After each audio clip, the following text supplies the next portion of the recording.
ഇന്ന് അതുകൊണ്ടാണ് പല കമന്റുകൾക്കും പല ചാറ്റുകൾക്കും എനിക്ക് റെസ്പോണ്ട് ചെയ്യാൻ പറ്റാതാകുന്നത്. ക്ഷമിക്കുക.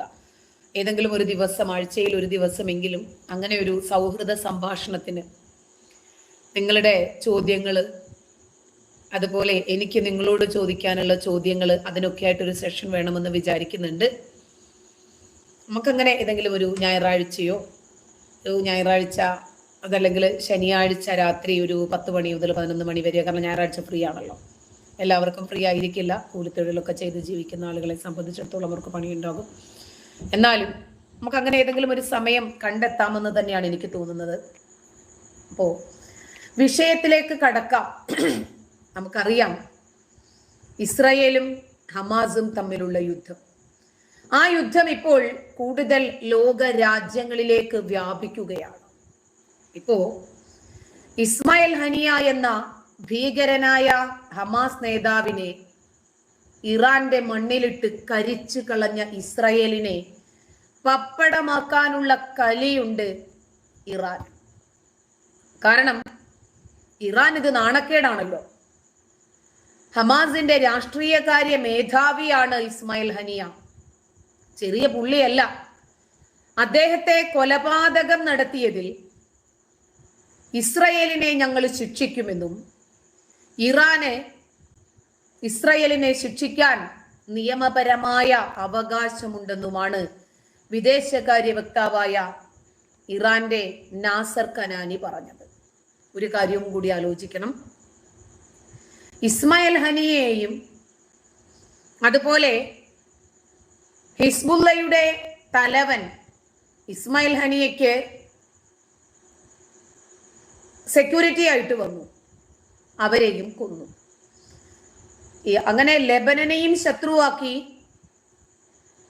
ഇറാനെയും ശത്രുവാക്കി. ശരി, ഇസ്രായേലിന്റെ ചാരസംഘടനയായ മൊസാദിനൊരു സ്വഭാവമുണ്ട്. ഒരാളെ കൊന്നാൽ അവര് കൊല്ലപ്പെടേണ്ടവനാണ് എന്ന് 100% അവരുടെ ഗവൺമെന്റുകൾക്ക്, സൈന്യങ്ങൾക്ക് ബോധ്യപ്പെടണം. എന്തുകൊണ്ടാണ് അവനെ കൊല്ലാൻ മൊസാദ് തീരുമാനമെടുത്തത്? അതിന്റെ ഒരു ക്ലാരിഫിക്കേഷൻ ആ രാജ്യത്തിന്റെ ഭരണകർത്താക്കൾക്ക് ലഭിച്ചിരിക്കണം. ഒന്നത്. 2, ഒരു സൂചി പോയിന്റിന്റെ പഴുതുകൾ പോലും ഇല്ലാതെയാണ് മൊസാദ് ഒരാളെ തീർക്കുന്നത്. അയാളെ ഞങ്ങളാണ് കൊന്നത് എന്ന് ഇസ്രായേല് തന്നെ പറയണം. അതല്ലാതെ ഇസ്രായേലാണ് കൊന്നത് എന്ന് തെളിയിക്കാൻ ഒരു രേഖയും ഇസ്രായേൽ ബാക്കി വെക്കില്ല. അപ്പോൾ ഇസ്രായേലിനോട് അങ്ങോട്ട് കയറി ചൊറിയുമ്പോൾ തിരിച്ചു കിട്ടുന്നത് മാന്തിപ്പൊളിക്കലായിരിക്കുമെന്ന നല്ല ബോധ്യത്തോടു കൂടി മാത്രമേ അപ്പണിക്ക് നിൽക്കാവൂ. പശ്ചിമേഷ്യയിലെ സംഘർഷാവസ്ഥ രൂക്ഷമായിരിക്കുന്ന സാഹചര്യത്തിൽ ഞങ്ങളും കൂടി കാരണം അത് രൂക്ഷമാകാൻ ഞങ്ങൾ ആഗ്രഹിക്കുന്നില്ല എന്ന് ഇറാൻ. അതിന്റെ അർത്ഥം എന്താ? ഇസ്രായേലാണ് ഞങ്ങളുടെ രാജ്യത്ത് കയറി ഇസ്മായിൽ ഹനിയയെ കൊന്നത്, ലെബനന്റെ നേതാവിനെ കൊന്നതും ഇസ്രായേല് തന്നെ. ഇസ്രായേലിനോട് പകരം ചോദിക്കാൻ, ഇസ്രായേലിനോട് പ്രതികാരം ചോദിക്കൽ ഞങ്ങളുടെ റൈറ്റ്സ് ആണ് എന്നതും നേരെ.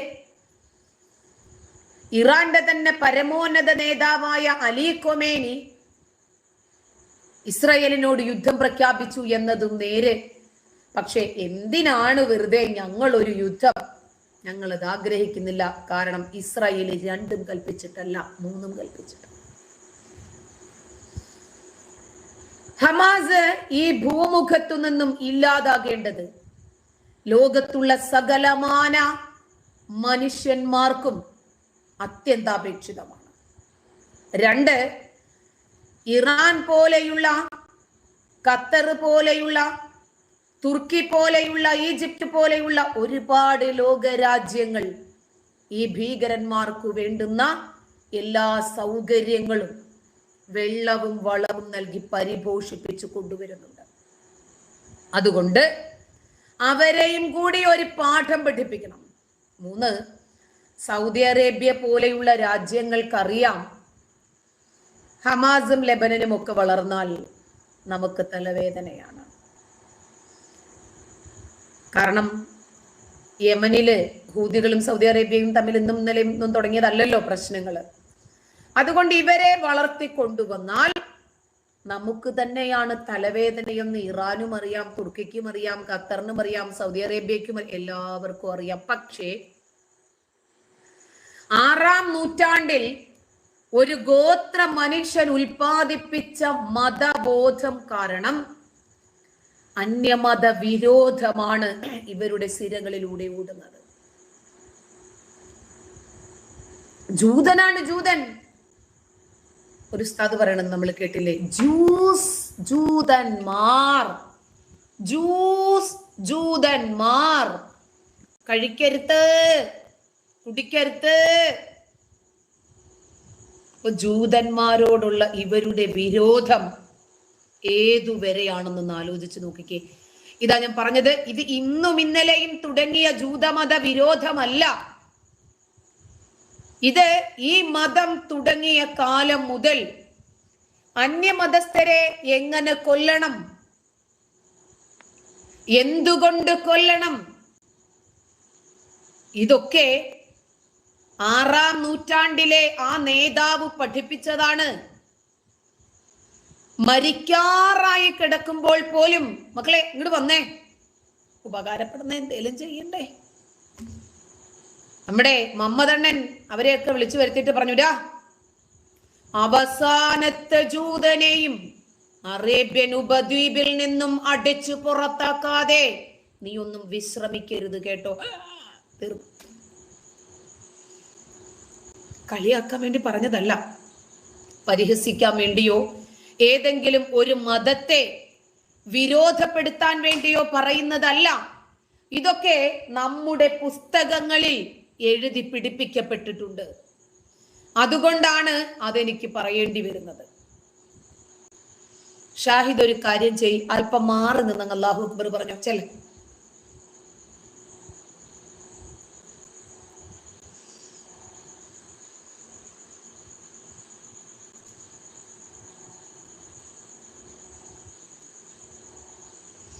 പറഞ്ഞിട്ട് കാര്യമില്ല. അതുകൊണ്ട് ഞാനിവരുടെ ഈ തെറിക്കമന്റുകൾ ഏതാണ്ട് അവോയ്ഡ് ചെയ്യാൻ തന്നെയാണ് തീരുമാനിച്ചിരിക്കുന്നത്. അർഹിക്കുന്ന പരിഗണനയോടുകൂടി അത് അവോയ്ഡ് ചെയ്തവർക്ക് കാണിച്ചു കൊടുക്കണം. അങ്ങനെയാണ് കേട്ടോ എൻ്റെ ഒരുപാട് സുഹൃത്തുക്കൾ എന്നോട് പറഞ്ഞത്. അപ്പോ ഈ ജൂത വിരോധം കാരണം ഇറാനാണെങ്കിലും തുർക്കിക്കാണെങ്കിലും സൗദി അറേബ്യക്കാണെങ്കിലും ഖത്തറിനാണെങ്കിലും ശരി, ഹമാസിനൊരു പ്രശ്നമുണ്ടാകുന്നതിനേക്കാൾ, ഗാസയിലോ പലസ്തീനോ ഒരു പ്രഹരമുണ്ടാകുന്നതിനേക്കാൾ അവർക്ക് ഏറ്റവും പ്രിയം ഒരു ജൂതന്റെ തല തെറിക്കുന്നതാണ്. അതിന് കാരണം 6-ാം നൂറ്റാണ്ടിലെ ഈ ഗോത്രമതമാണ്. ഇറാൻ ഏതാണ്ട് യുദ്ധത്തിൽ നിന്നും പിന്തിരിഞ്ഞ മട്ടാണ്. 24 മണിക്കൂർ മുതൽ 48 മണിക്കൂർ വരെ ഇറാൻ ഇസ്രായേലിന് സമയം കൊടുത്തു യുദ്ധം ആരംഭിക്കാൻ. അത്രയും സമയം. ശരി, 24 മണിക്കൂർ മുതൽ 48 വരെയല്ലേ, 24 മിനിറ്റ് കഴിഞ്ഞില്ല. അതിനു മുമ്പ് ഇറാന്റെ അതിർത്തി കത്തിച്ചു കളഞ്ഞു ഇസ്രായേല്. ഒരു വിരല് ഞൊടിക്കാനുള്ള സമയം ഇസ്രായേൽ കൊടുത്തില്ല. നമുക്കറിയാം, ഇറാന്റെ കയ്യിലുള്ളത് 100, 150, 50 ഒക്കെ കൊല്ലം പഴക്കമുള്ള ആയുധ ശേഖരങ്ങളാണ്. അതുകൊണ്ടാണ് സ്വന്തം രാജ്യത്തിന്റെ പ്രസിഡന്റ് പോലും സഞ്ചരിച്ച റോക്കറ്റിന്റെ പഴക്കം കാരണമാണ് അതിജീവിക്കാൻ കഴിയാതെ അപകടത്തിൽപ്പെട്ടയാള് ചത്തത്. Ebrahim Raisi. ഇറാന്റെ സുരക്ഷ, ഇറാൻ എന്ന് പറഞ്ഞ എന്തോ വലിയ സംഭവമാണ് ചില ആളുകൾക്ക്. ഇറാൻ ഇസ്രായേലിനെ സംബന്ധിച്ചിടത്തോളം ഒന്നുമല്ല, ഒന്നും. ഇസ്രായേലിന്റെ മൊസാദിന് ഈ അതിഥികളെ താമസിപ്പിക്കുന്ന ഗസ്റ്റ് ഹൗസ്, അതും അതീവ സുരക്ഷാ സംവിധാനങ്ങളോടെ, ഒരുപാട് രഹസ്യങ്ങളോടുകൂടി താമസിപ്പിച്ച് ഇറാന്റെ അകത്ത് കയറി 3 സ്ഥലങ്ങളിൽ ഒരേ സമയത്ത് ബോംബ് പൊട്ടിച്ച് ഇസ്മായിൽ ഹനിയയെ പീസാക്കാൻ ഇസ്രായേലിന് കഴിഞ്ഞെങ്കിൽ ഇറാന്റെ സുരക്ഷയെ കുറിച്ചിട്ടാണോ ഇനി നിങ്ങൾക്ക് പറയാനുള്ളത്? ഇത് ഇന്നും ഇന്നലെ തുടങ്ങിയതല്ല.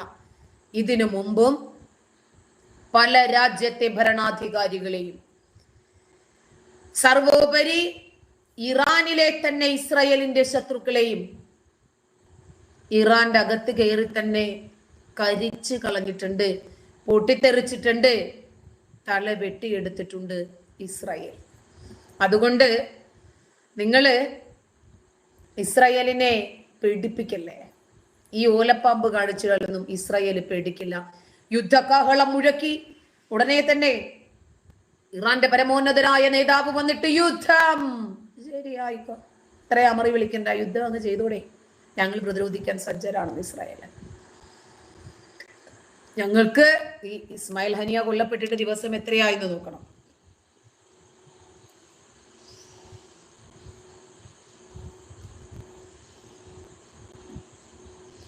ഷാഹിദ് ഉമറിനോട് ഞാൻ പറഞ്ഞു, എവിടെയെങ്കിലും മാറിപ്പോയി നിന്ന് അല്ലാഹു അക്ബർ എന്ന് വിളിച്ചോളാൻ, ഇവിടെ കൊണ്ടുവന്ന് പേസ്റ്റ് ചെയ്യണ്ടെന്ന് ഞാൻ പറഞ്ഞു.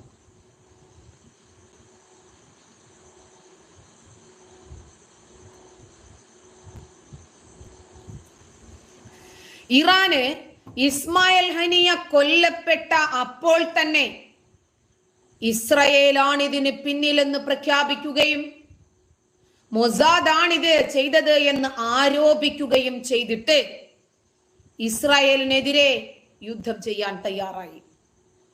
ദിവസം ഇത്ര കഴിഞ്ഞു. അതിനുശേഷം ഗാസയിൽ ഡെഡ് ബോഡികൾ അടുക്കി വെച്ചു കൊടുത്തു ഇസ്രായേൽ. എന്തിനാണെന്നറിയാമോ? യുദ്ധത്തിന് ഞങ്ങൾ സജ്ജരാണ്. കാരണം അവർ നിലനിൽപ്പിന് വേണ്ടി സമരം ചെയ്യുവാണ്. നിലനിൽപ്പിന് വേണ്ടിയുള്ള അവസാന സമരമാണ് ചെയ്യുന്നത്. യാസിനെ അങ്ങോട്ട് മാറി നിന്ന് അല്ലാഹു അക്ബർ വിളിക്കേ. ഒരേ കമന്റ് തന്നെ വീണ്ടും വീണ്ടും വീണ്ടും ഇട്ടിട്ട് അങ്ങ് ആലോസരപ്പെടുത്തുവാണ്.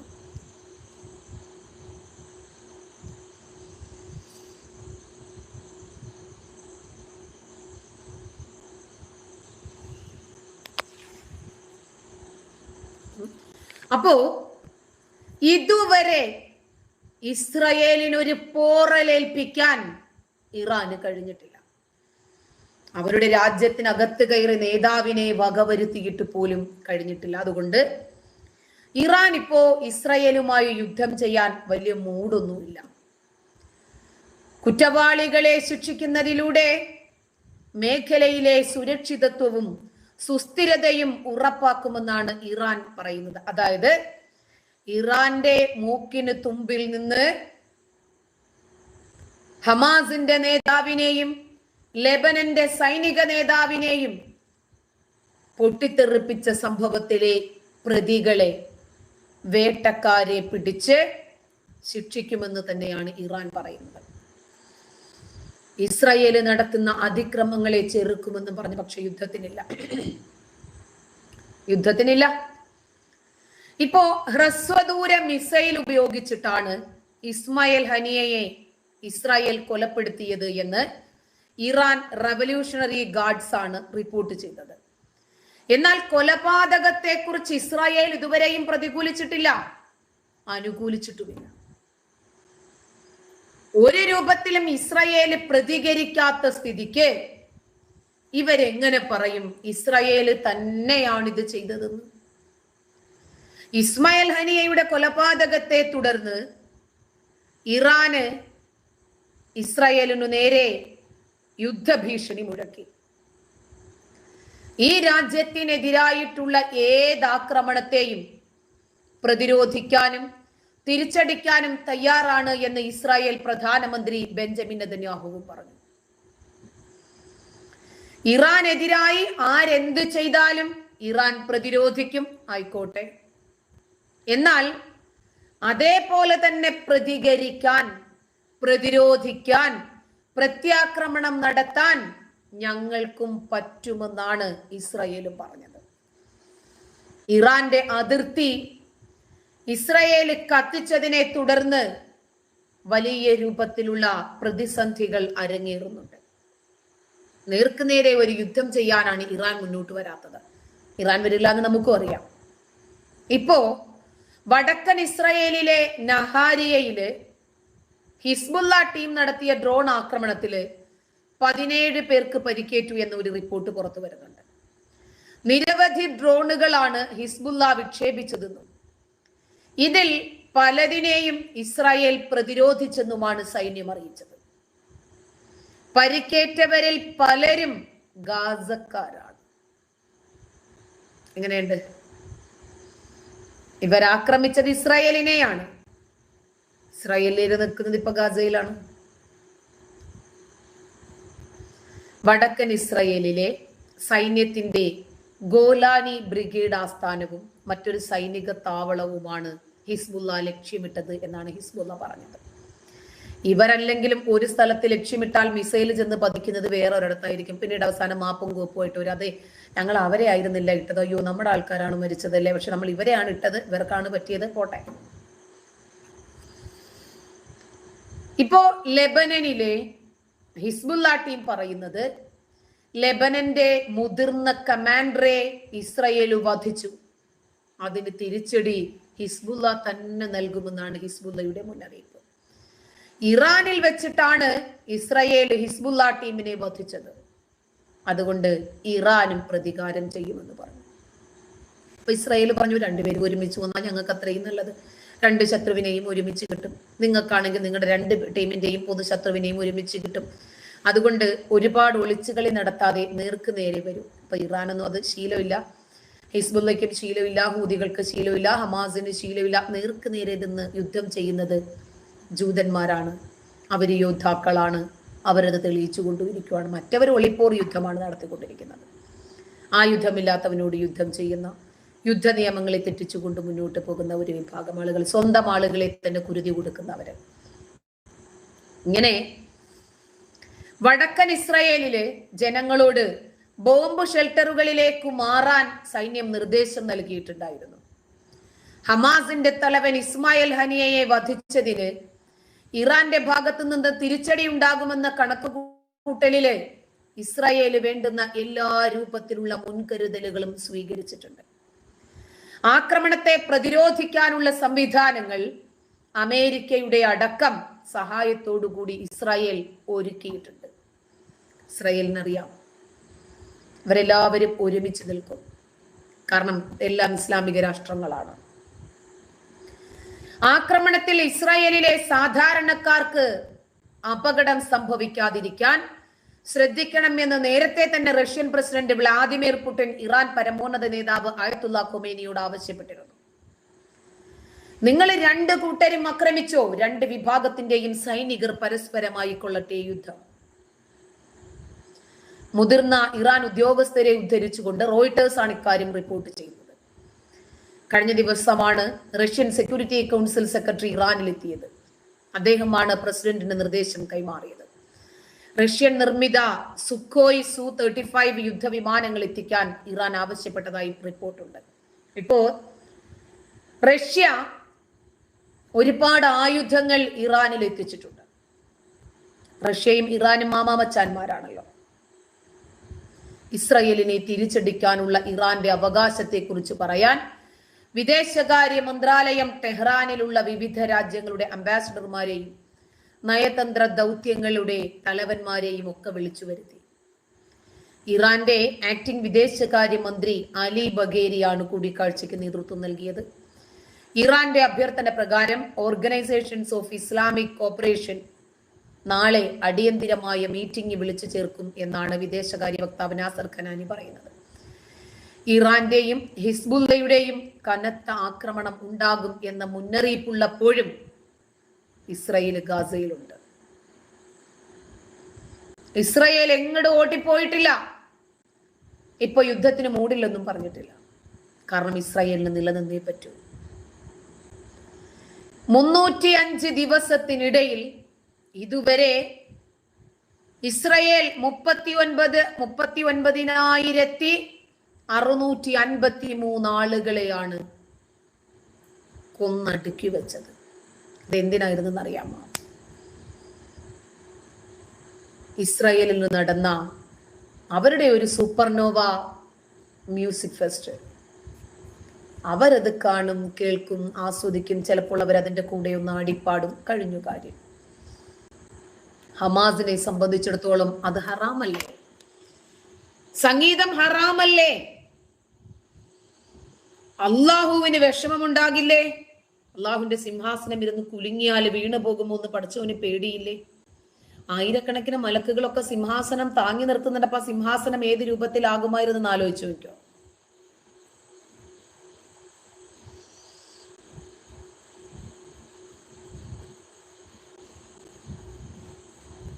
അങ്ങനെ ഇടയ്ക്ക് കമന്റ് വായിച്ചപ്പോൾ മറന്നുപോയി.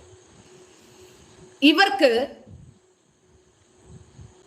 ഇസ്രായേലിനെ ഇല്ലാതാക്കിയേ തീരൂ. അപ്പോ ലെബനൻ അതുപോലെ ഇറാൻ ഒരുമിച്ച് വരുവാണ് ഇസ്രായേലിനെതിരെ. റെഡിയാണ്. ഇതിന്റെ തുടക്കമാണ് ഞാൻ പറഞ്ഞത്. ഒരു കാര്യവുമില്ല, ഒരു പ്രകോപനവുമില്ല രണ്ട് രാജ്യങ്ങളും തമ്മിൽ.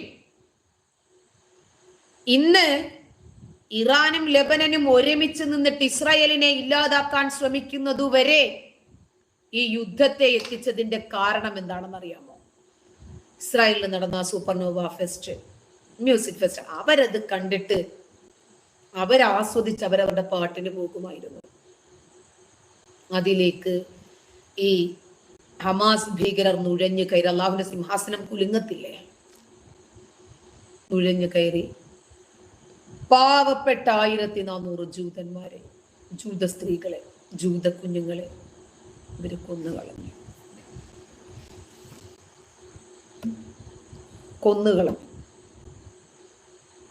അതല്ല, സമതൊരു കാര്യം ചെയ്യടാ. നീ ബൈബിളിനെ വിമർശിക്കേ.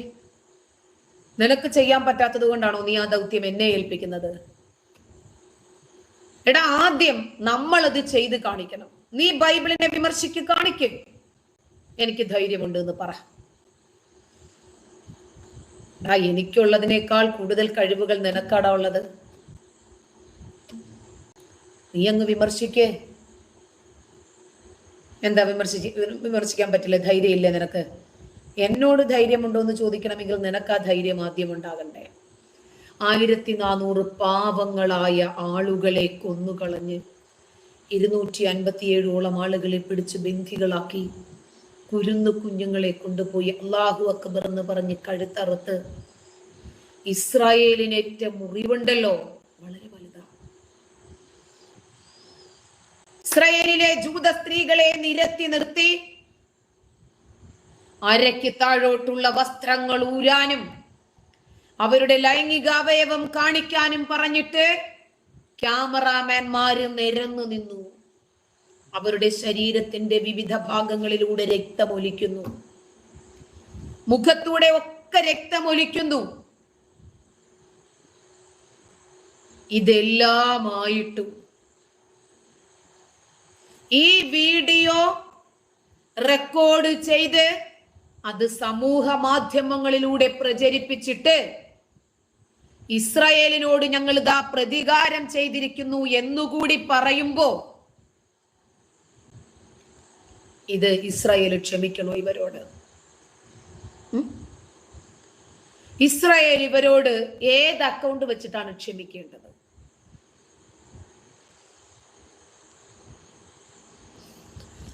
സമതേ, നീ ഒരു കാര്യം ചെയ്.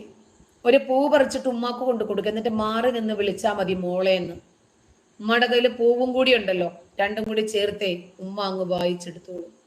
നീയൊക്കെ പിന്നെ എന്നും ഉമ്മായെ വിളിക്കുന്ന പേരും കൂടി ആകുമ്പോ കുഴപ്പവുമില്ല. ഇനി അതല്ലെങ്കിൽ മാറി നിന്നിട്ടേ നബിയെ പത്ത് പറഞ്ഞോടാ. എടാ, എല്ലാവരും ആ മക്കള് തന്നെയാണ്.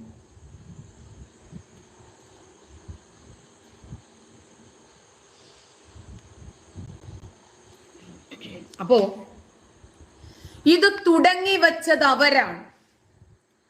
തീർച്ചയായിട്ടും ഇസ്രായേലിനെ സംബന്ധിച്ചിടത്തോളം അവരുടെ ആളുകളോട് യാതൊരു പ്രകോപനപരമായ സംവിധാനങ്ങളും ഇല്ലാതിരുന്ന സാഹചര്യത്തിൽ ഹമാസ് ഭീകരർ ചെയ്തതിന് ഇസ്രായേൽ ക്ഷമിക്കില്ല. ആലോചിക്കണം. 1400 പേരെ കൊലപ്പെടുത്തിയ ഒക്ടോബർ 7-ാം തീയതിക്ക് പകരമായി 39,653 ജീവനുകളാണ് ജൂതന്മാരെടുത്തതെങ്കിൽ അവരുടെ പ്രതികാര ദാഹം ആലോചിച്ച് നോക്കിക്കേ. അലിഞ്ഞു പോകും ഹമാസും ഇറാനും ലെബനനും ഹൂതികളും മറ്റവന്മാരും ഒക്കെ. അവര് ഈ 1400 പേർക്ക് പകരമായി ഒരു 2800 പേരെ കൊന്ന് 257 പേർക്ക് പകരമായി ഒരു 514 പേരെ കൂടി ബന്ധികളാക്കിയിട്ട് ഈ യുദ്ധം അവസാനിപ്പിക്കുമെന്ന് കരുതിയോ ഹമാസ്? ഇറാൻ പുറകിൽ നിന്ന് ഹമാസിനെ തള്ളിക്കൊടുത്തു, പൊയ്ക്കോ, പോയി കയറി കൊടുക്കും, നിന്റെയൊക്കെ കാര്യം പിന്നെ ഇസ്രായേൽ നോക്കിക്കൊള്ളും. കാരണം ഇറാനും ഇവന്മാരെ നശിപ്പിക്കണമായിരുന്നു. അപ്പൊ മനസ്സിലായോ? 39,653 ആളുകളെ കൊന്നടുക്കിയിട്ടും അവസാനത്തെ ഹമാസ് ഭീകരന്റെ പിന്നാലെയാണ് ഞങ്ങൾ എന്ന് പറഞ്ഞു ഓടിയെടുക്കുകയാണ് ഇസ്രായേൽ. പരിക്കേറ്റവരോ 91,535 ആളുകൾ ഇപ്പൊ മരിക്കണോ പിന്നെ മരിക്കണോ എന്ന് കാത്തുകിടക്കുവാണ്. ഇതാര് കാരണമാ? അക്ഷരാർത്ഥത്തിൽ പോയി ചൊറിഞ്ഞു, ഇസ്രായേൽ കയറി മാന്തി പൊളിച്ചു. ഈ കഴിഞ്ഞ 24 മണിക്കൂർ ഇറാൻ ഇസ്രായേലിന് മുന്നിൽ ഒരു ടാസ്ക് പോലെ വെച്ചു. പക്ഷേ ഈ 24 മണിക്കൂറിനിടയിൽ പ്രധാനപ്പെട്ട 3 പേരെയാണ് ഇസ്രായേൽ വകവരുത്തിയത്. ഇതില് 30 ഹമാസ് ഭീകരരെയും കൊന്നു. 66 പേർക്ക് വളരെ മാരകമായ രൂപത്തിൽ പരിക്കേൽക്കുകയും ചെയ്തു. ആരാ വെല്ലുവിളിച്ചത്? ഇറാൻ. ആർക്കാ പണി കിട്ടിയത്? ഹമാസിനാണ് പണി കിട്ടിയത്. ഇറാൻ അവിടെ നിന്ന് വെല്ലുവിളിക്കും. ഇറാനെ സംബന്ധിച്ചിടത്തോളം ആ വെല്ലുവിളിയെ നടക്കും. 2-3 മാസം മുമ്പ് ഇതേപോലെ ഏപ്രിൽ മാസത്തില് ഒരു വെല്ലുവിളിയൊക്കെ നടത്തിയത്. പിന്നീടില്ല, യുദ്ധമൊന്നും വേണ്ട, ഒഴിഞ്ഞു മാറി. ഈ ഹമാസ് ഭീകരന്റെ മരണത്തിന് കാരണക്കാരായ ആളുകൾക്കെതിരെ കർശനമായ നടപടി സ്വീകരിക്കുമെന്നാണ് ഇറാൻ ആവർത്തിച്ചു പറയുന്നത്. കാരണം വേറൊരു രാജ്യത്ത് നിന്ന് ഇറാനിലെത്തുന്ന ആളുകളുടെ പൂർണ്ണ സംരക്ഷണം ഇറാന്റെ ബാധ്യതയാണ്. ഇറാന്റെ മണ്ണിലെത്തിയ ഹനിയയെ സംരക്ഷിക്കാൻ ഇറാന് സാധിച്ചില്ല. അങ്ങനെയാണ് മൊസാദ് കൊലപ്പെടുത്തുന്നത്. ഇത് അന്താരാഷ്ട്ര നിയമങ്ങളുടെ ലംഘനമാണ് എന്ന് വിദേശകാര്യ മന്ത്രാലയ വക്താവ് നാസർ കനാനി ആരോപിച്ചു. ഇസ്രായേലിന് അതിന്റെ ശിക്ഷ രൂക്ഷമായിരിക്കുമെന്നും പറഞ്ഞു. അത് ഞങ്ങൾക്ക് അധികാരമുണ്ട്, കാരണം ഇങ്ങോട്ട് ആക്രമിച്ചാൽ തിരിച്ചങ്ങോട്ട് ആക്രമിക്കണം. അത് തന്നെയാണ് ഹമാസും ചെയ്തുകൊണ്ടിരിക്കുന്നത്, അല്ലെ? ഇസ്രായേൽ ഇങ്ങോട്ട് ആക്രമിച്ചത് കൊണ്ടാണല്ലേ ഹമാസ് അങ്ങോട്ട് ആക്രമിച്ചത്. അതുകൊണ്ടാണോ ഇറാൻ ഹമാസിനെ സഹായിക്കുന്നത്? അല്ല, ജൂതവിരോധം. ഇറാൻ തിരിച്ചടിച്ചാൽ അതിനെ പ്രതിരോധിക്കാൻ ഞങ്ങൾ തയ്യാറാണ് എന്നാണ് പറഞ്ഞത്. മേഖലയിൽ സംഘർഷ സാധ്യത കൂടുതലാണ്. അത് എങ്ങനെയെങ്കിലും ഒന്ന് ലഘൂകരിക്കുന്നതിന് വേണ്ടിയുള്ള ശ്രമങ്ങൾ വിവിധ അറബ് രാജ്യങ്ങളുടെയും അമേരിക്കയുടെയും നേതൃത്വത്തിൽ നടക്കുന്നുണ്ട്. പക്ഷേ മധ്യസ്ഥ ശ്രമങ്ങളുണ്ടല്ലോ, അതൊന്നും ഇനി ഇവിടെ വിലപ്പോകില്ല. ഇസ്രായേലിനെതിരെ ഞങ്ങൾ യുദ്ധം ചെയ്യുമെന്ന് ഇറാൻ പറഞ്ഞ ആദ്യത്തെ 24 മണിക്കൂറിൽ ഓടിയെടുത്തു. ഇപ്പോൾ ഒരു മധ്യസ്ഥയ്ക്കും ആരും നിൽക്കാതെ തന്നെ ഇറാൻ പുറകോട്ട് പോയി. യുദ്ധം തുടങ്ങിക്കഴിഞ്ഞു എന്ന് ഇസ്രായേൽ. എപ്പോഴാണോ ഇറാൻ യുദ്ധം പ്രഖ്യാപിച്ചത് അപ്പോൾ മുതൽ ഇറാനും ഇസ്രായേലും തമ്മിലുള്ള യുദ്ധം തുടങ്ങിക്കഴിഞ്ഞെന്നാണ് ഇസ്രായേൽ പറയുന്നത്. ഇതിന് തുടർച്ചയായി ഇനി എന്ത് സംഭവിക്കും എന്നതിനെ കുറിച്ച് ചിന്തിക്കുന്നില്ല എന്ന് ഇറാൻ പറയുന്നു. പക്ഷെ ഇറാൻ അത് ചിന്തിക്കാൻ പറ്റില്ല. ചിന്തിക്കാനുള്ള ശേഷി ഉണ്ടായിരുന്നെങ്കിൽ തൻ്റെ രാജ്യത്ത് ഒരു 22-കാരിയായ പെണ്ണ് നടന്നു പോയപ്പോൾ ഒരു കഷ്ണം മുടി കണ്ടെന്നും പറഞ്ഞ് അതിനെ ക്രൂരമായി കൊല്ലുകയും ആ പെൺകുട്ടിയുടെ നീതിക്ക് വേണ്ടി രംഗത്തിറങ്ങിയ സ്വന്തം ആളുകൾക്കു നേരെ സ്വന്തം രാജ്യത്തെ ആളുകളെ സംരക്ഷിക്കേണ്ടുന്ന ദൗത്യമുള്ള ഒരു സർക്കാർ അവരെ കൊന്ന് ആഘോഷിക്കുകയും ചെയ്യില്ലായിരുന്നല്ലോ. അതുകൊണ്ട് ഇവർക്ക് ചിന്തിക്കാനുള്ള കഴിവില്ല. ഇനി ഇസ്രയേല് അവരുടെ പൗരന്മാരോട് ലെബനൻ വിടണമെന്ന് പറഞ്ഞു. US-ഉം പറഞ്ഞു, ഇന്ത്യയും പറഞ്ഞു. അമേരിക്കയ്ക്ക് പുറമെ UK, Sweden, France, Canada, Jordan ഇവരൊക്കെ ലെബനനാണല്ലോ ഇപ്പോൾ ഇസ്രായേലിനോട് യുദ്ധം പ്രഖ്യാപിച്ചിരിക്കുന്നത്. ഇസ്രായേൽ ആണല്ലോ തിരിച്ചടിക്കാൻ തീരുമാനിച്ചിരിക്കുന്നത്. അപ്പൊ ഇത്തരം രാജ്യങ്ങളിലെ ആളുകൾ എത്രയും പെട്ടെന്ന് സ്വന്തം രാജ്യങ്ങളിലേക്ക് തിരിച്ചെത്തുക. കാരണം വേറൊരു രാജ്യത്ത് വെച്ച് മറ്റേതെങ്കിലും ഒരു രാജ്യത്തെ പൗരൻ കൊല്ലപ്പെട്ടാൽ ആ രാജ്യവും പിന്നീട് ഇവരുടെ ശത്രുവായി മാറുമല്ലോ. അങ്ങനെ കൊല്ലാനും പാടില്ലല്ലോ. പക്ഷേ ഹമാസ് ഭീകരർ ലോകത്തിന്റെ ഏത് കോണിലാണെങ്കിലും ആ ജീവൻ ഞങ്ങൾക്ക് വേണ്ടപ്പെട്ടതാണ് എന്ന് ഇസ്രായേൽ പറഞ്ഞിട്ടുണ്ട്. അവരെവിടെ കയറിയാലും കൊല്ലും. ഇനിയും ഇറാന് ഇസ്രായേലിനെ ഇല്ലാതാക്കണമെന്ന് ഒരുപാട് ആഗ്രഹമുണ്ട്. പക്ഷേ ഇസ്രായേൽ പറഞ്ഞു, ഞങ്ങൾ പോരാടുന്നത് അക്രമങ്ങൾക്കെതിരെയാണ്. തിന്മയുടെ മുഖങ്ങൾ ഇനിയും ഈ ഭൂമുഖത്തു വേണ്ട. അതുകൊണ്ട് ഈ ഭൂമുഖത്ത് നിന്നും തിന്മയെ ഇല്ലാതാക്കി നന്മയെ സ്ഥാപിക്കലാണ് ഞങ്ങളുടെ ലക്ഷ്യം. അതുകൊണ്ട് ഈ രാജ്യത്ത് സമാധാനം സ്ഥാപിക്കപ്പെടണമെങ്കിൽ ഹമാസ് ഭീകരർ ഇല്ലാതായേ മതിയാകും. ആ ദൗത്യം ഇപ്പോൾ ഒരു പക്ഷേ ഇസ്രായേലിയരുടെ കരങ്ങളിലൂടെ ആയിരിക്കും. ബംഗ്ലാദേശ് പ്രധാനമന്ത്രി സ്ഥാനത്ത് നിന്ന് നമ്മളിപ്പോ കണ്ടല്ലോ ഷെയ്ഖ് ഹസീന. ഇതേ അവസ്ഥ തന്നെയാണ് നമ്മുടെ രാജ്യത്തും തുടരുന്നതെങ്കിൽ നാളത്തെ ബംഗ്ലാദേശ് ഒരുപക്ഷെ ഈ സ്വതന്ത്ര ഭാരതമായിരിക്കും. കാരണം ബംഗ്ലാദേശിലെ കലാപകാരികളായ ജമാഅത്തെ ഇസ്ലാമിക്കാർ, ജമാഅത്തുകാർ ഈ രാജ്യത്തുമുണ്ട്. അവരെന്തൊക്കെയാണ് പ്രവർത്തിക്കുന്നത് എന്ന് ഇനി കണ്ടു തന്നെ അറിയണം. സ്വന്തം അനുഭവത്തിലൂടെ വന്നാലേ പഠിക്കുന്ന നിർബന്ധമാണെങ്കിൽ എന്ത് ചെയ്യും? മറ്റുള്ളവരുടെ അനുഭവങ്ങളും നമുക്ക് അറിയാനും പഠിക്കാനും അപ്ഡേറ്റ് ചെയ്യാനുമാണ് എന്ന ഒരു ബോധം നമുക്ക് വേണ്ടേ?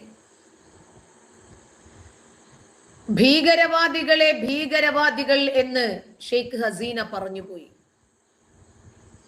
ഒടുവിൽ ബംഗ്ലാദേശ് ആർമി ഹസീനയുടെ പ്രധാനമന്ത്രി പദത്തിന് 45 മിനിറ്റ് വിധിച്ചപ്പോൾ 4.5 മിനിറ്റ് പോലും വേണ്ടി വന്നില്ല. പ്രധാനമന്ത്രി പദം വലിച്ചെറിഞ്ഞിട്ടവർ പോയി. ലോകം എന്താണ് ബംഗ്ലാദേശിന് സംഭവിച്ചത് എന്ന് സസൂക്ഷ്മം നിരീക്ഷിച്ചു കൊണ്ടിരിക്കുകയാണ്. എന്താണ് ബംഗ്ലാദേശ് ഇപ്പോൾ ഇങ്ങനെ ഒരു സമീപനം എടുക്കാൻ കാരണം? രാജ്യം മൊത്തവും ലോകത്ത് മുഴുവനും പല രൂപത്തിലുള്ള വിപത്തുകൾ നടക്കുമ്പോഴും ചില ആളുകൾക്ക് മതമാണ് പ്രശ്നം. അതെ, മതമാണ് മതമാണ് മതമാണ് ഞങ്ങളുടെ പ്രശ്നമെന്നാണ് ഇവർക്ക് പറയാനുള്ളത്. ആത്യന്തികമായ ഇവരുടെ അടിസ്ഥാനപരമായ പ്രശ്നം മതമാണ്. എനിക്കും വേണം. ഇവർക്ക് മനുഷ്യനാകാൻ സാധിക്കുന്നില്ല. അതുകൊണ്ട് തന്നെ മനുഷ്യത്വം അവരിൽ നമ്മൾ സെർച്ച് ചെയ്യുകയും വേണ്ട. ഇറാന്റെ മണ്ണിൽ വെച്ച് ഹമാസ് ഭീകരന്റെ ചോര തെറിപ്പിച്ചതിന്റെ പ്രതികാരമായി ഇസ്രായേലിനെ ഇറാൻ തിരിച്ചടയ്ക്കുമെന്ന് ലോകരാജ്യങ്ങൾ ഭയത്തോടുകൂടിയാണ് കാണുന്നത്. ബെഞ്ചമിൻ നെതന്യാഹു ഉൾപ്പെടെയുള്ള ഉന്നതർക്ക് നവീകരിച്ച ഭൂഗർഭ അറകൾ ഉൾപ്പെടെ ഒരുക്കിയാണ് ഇസ്രായേൽ സൈന്യം ആ രാജ്യത്ത് ശക്തമായ രൂപത്തിലുള്ള സുരക്ഷാ സംവിധാനങ്ങൾ ഒരുക്കിയിരിക്കുന്നത്. ഇനി നിങ്ങൾക്ക് ഹമാസിനെ കുറിച്ച് അറിയോ? ഞാൻ മനുഷ്യനായതുകൊണ്ടാടാ എനിക്കിങ്ങനെ സംസാരിക്കാൻ പറ്റുന്നത്. തൽക്കാലം ഉമ്മായി പോയി വിളിക്കാം പേര് കേട്ടോ. ഉമ്മ അങ്ങനെ ആയതുകൊണ്ടാണ് മോനായ നീ ഇങ്ങനെ ആയത്.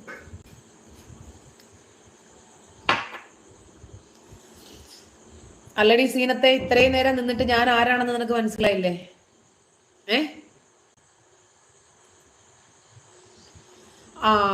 സാജ, ഇമാമ് നിൽക്കാനെ തൽക്കാലം നിന്റെ ഉമ്മ വരാമെന്ന് പറഞ്ഞിട്ടുണ്ട്. ഇപ്പൊ പീരീഡ്സ് ആണ്, അത്ര പറ്റില്ലല്ലോ, പിന്നീട് വരും.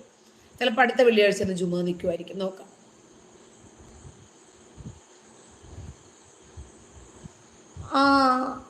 സ്റ്റാർഡ്.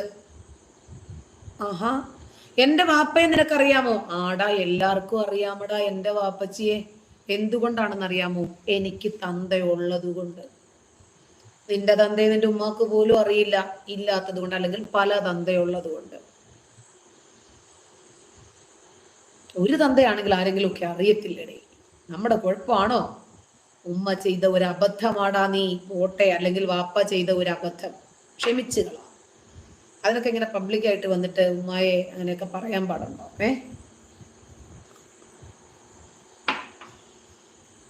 യൂജിൻ, ഹായ്.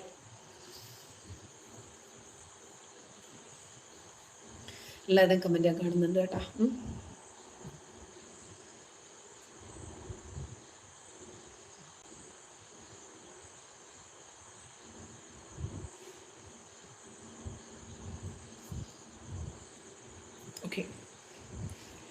ഹമാസ് ഗാസയിൽ ഒരുപാട് ഭൂഗർഭ അറകൾ ഉണ്ടാക്കി, ഒരുപാട് ടണലുകൾ ഉണ്ടാക്കി. എന്തിനാണെന്നറിയാമോ? പലസ്തീനികൾക്ക് രക്ഷപ്പെടാനല്ല.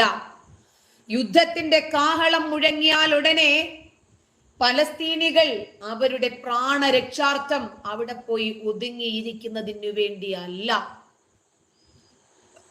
ഹമാസ് നേതാക്കന്മാർക്ക് ഹണിമൂൺ ആഘോഷിക്കാൻ. ഹമാസ് നേതാക്കൾക്ക് ഇവരെ രാജ്യം ഭരിച്ച് കുറച്ച് ടെൻഷനൊക്കെ ആയി, കുറച്ച് തിരക്കിലായിരുന്നിട്ടുണ്ടാകും, ജീവിതം ആസ്വദിക്കണ്ടേ. അജയ് സജീവ്, അതാണോടാ നിന്റെ ജോലി? കൊള്ളാട്ടാ, കൊള്ളാം. ഈ പണി നല്ലതാടാ, പാപ്പ തുടങ്ങി വെച്ചതായിരിക്കും അല്ലേ? ശരി, തുടർന്നു, ജീവിച്ചു പോകാം. നല്ലതാ.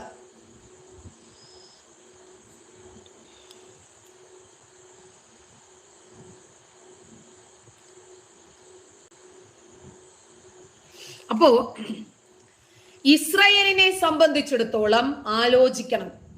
ഇസ്രായേലിന്റെ ഏറ്റവും പ്രധാനം അവിടെയുള്ള രാജ്യവും ആ രാജ്യത്തിനകത്തെ ഓരോ പൗരനുമാണ്. ഓരോ കുഞ്ഞുങ്ങളുടെ ജീവനും ഇസ്രായേലിന് വിലപ്പെട്ടതാണ്. അതുകൊണ്ട് ഇസ്രായേലിന്റെ ഭരണാധികാരികൾക്ക്, ഇസ്രായേലിലെ ജനങ്ങൾക്ക് സ്വസ്ഥമായി സുഖമായി യുദ്ധഭീതിയില്ലാതെ ജീവഹാനി സംഭവിക്കാതെ സ്വസ്ഥമായി ഇരിക്കുന്നതിന് വേണ്ടിയുള്ള ടണലുകളാണ് സുരക്ഷാ സൈന്യം ഏർപ്പെടുത്തിയിരിക്കുന്നത്. ദീർഘകാലം അവർക്ക് അവിടെ താമസിക്കാൻ പറ്റണം. അതിന് ശേഷിയുള്ള ഒരു സംവിധാനമാണ് സൈന്യം ഒരുക്കിയിരിക്കുന്നത്. ഈ ടണലുകൾക്ക് എല്ലാത്തരം ആയുധങ്ങളെയും സംരക്ഷിക്കാൻ ശേഷിയുണ്ട് എന്നാണ് ഇസ്രായേൽ സൈന്യം അവകാശപ്പെടുന്നത്. ആദ്യം രാജ്യത്തെ സംരക്ഷിക്കുന്നു, അത് കഴിഞ്ഞിട്ട് രാജ്യത്തിനകത്തുള്ള ഓരോരുത്തർക്കും സംരക്ഷണം ഇങ്ങനെയാണ് ഒരു രാജ്യം മുന്നോട്ട് പോകുന്നത്. ആ രാജ്യത്തോട് കൂറും പ്രതിബദ്ധതയുമുള്ള ഭരണാധികാരികൾ, സൈനികർ ഇതാണ് ചെയ്യുന്നത്. എന്തുകൊണ്ടാണ് ഗാസയിൽ ഒരു ആക്രമണം ഉണ്ടാകുമ്പോൾ മരണം 150, മരണം 400 കവിഞ്ഞു, മരണം 500 കവിഞ്ഞു? ഒക്ടോബർ 7-ാം തീയതി തുടങ്ങിയ ഈ യുദ്ധത്തില് എന്തായിരുന്നാലും ഇസ്രായേൽ തിരിച്ചടിക്കുമെന്നറിയാം. പലസ്തീനികൾക്ക്, ഗാസക്കാർക്ക്, ഖാൻ യൂണിസുകാർക്ക് എന്ത് തരത്തിലുള്ള സുരക്ഷയാണ് ഇവരെ ഹമാസ് ഒരുക്കിയിരുന്നത്? ഇപ്പൊ മനസ്സിലായോ? ഇപ്പോ ഇസ്രായേൽ സംഘർഷം തുടങ്ങിയ ശേഷം ആദ്യമായിട്ടാണ് ഇത്രയേറെ സൈനിക സന്നാഹങ്ങളും സുരക്ഷാ ക്രമീകരണങ്ങളും ഇസ്രായേൽ ഒരുക്കുന്നത്. കാരണം ഇപ്പോ ഹമാസിനെ മാത്രമല്ല നേരിടാനുള്ളത്. യമൻ സൈന്യമുണ്ട്, യമനിലെ തീവ്രവാദി സംഘടനയായ ഹൂതികളുണ്ട്, ലെബനൻ സൈന്യമുണ്ട്, ലെബനനിലെ ഹിസ്ബുള്ള തീവ്രവാദ സൈന്യമുണ്ട്, ഹമാസ് ഉണ്ട്, ഇറാനുണ്ട്, ഇറാഖുണ്ട്, സിറിയയുണ്ട്. ഇവരൊക്കെ ഒരുമിച്ച് വരുവാണല്ലോ. ഇറാനും ഇറാഖും സിറിയയ്ക്കുമൊക്കെ എങ്ങനെയും ജൂതനെ വകവരുത്തണം. ജൂതനാണെങ്കിലോ പരാജയപ്പെടാൻ സന്നദ്ധരുമല്ല.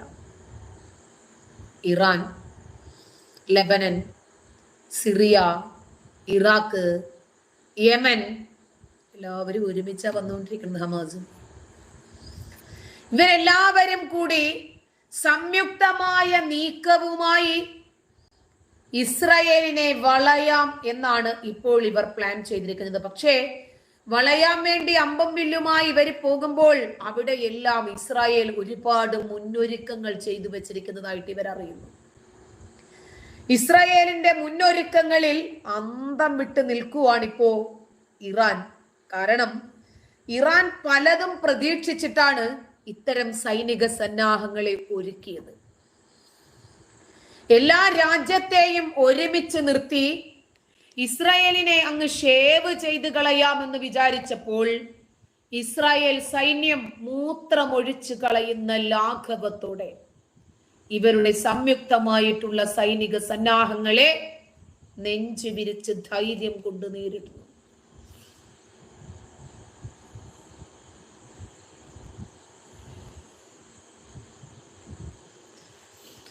മുബീനെ, ഉമ്മയ്ക്ക് എത്രയാടാ റേറ്റ്?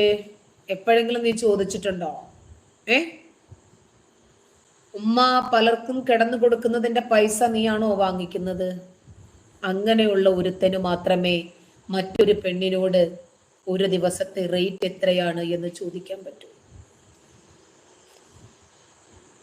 സമതേ, നിന്റെ തന്തയെ പോയി വിളിക്കുക കേട്ടോടാ. തന്ത അങ്ങനെ പോയത് കൊണ്ടാണ് നീ ഇങ്ങനെ ആയത്.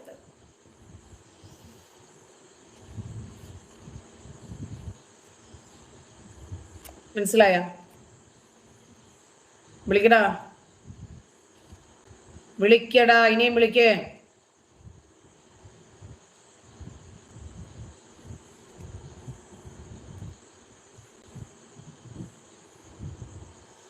ഹംസയ്ക്ക് ഇതുവരെ മനസ്സിലായില്ലടാ എന്തുവാണിത് എന്ന്. നിന്റെ വാപ്പാടെ ഓമന പേരാണ് ഈ പറഞ്ഞുകൊണ്ടിരിക്കുന്നത്. നിനക്ക് മനസ്സിലായില്ല അല്ലേ? അതിപ്പോ എന്ത് ചെയ്യാനാ?